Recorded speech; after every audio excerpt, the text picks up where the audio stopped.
Welcome to this video on 3C Release Manager for Automic and the creation of snapshots.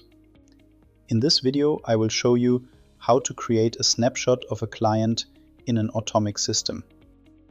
Here on the screen we can see the home screen of the 3C Release Manager and on the other side an Automic system with client 100.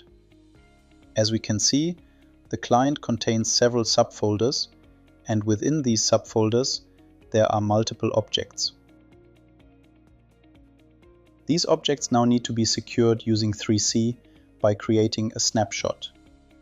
For this purpose, we navigate to the Environments section in 3C. These environments represent the connections to the respective clients of the Automic systems. In this case, I have two connections available, and one of them is connected to client 100 of my Automic system. To create a snapshot, we click on Snapshot. This is a quick snapshot, which means that the snapshot scans the entire system and stores the data in the 3C database. With a single click, the snapshot process is started.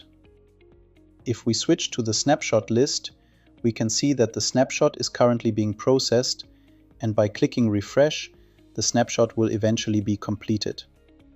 Once the snapshot has been successfully completed, it is marked as finished in the snapshot list. We can now view the snapshot in detail and see that exactly the same structure has been transferred into 3C.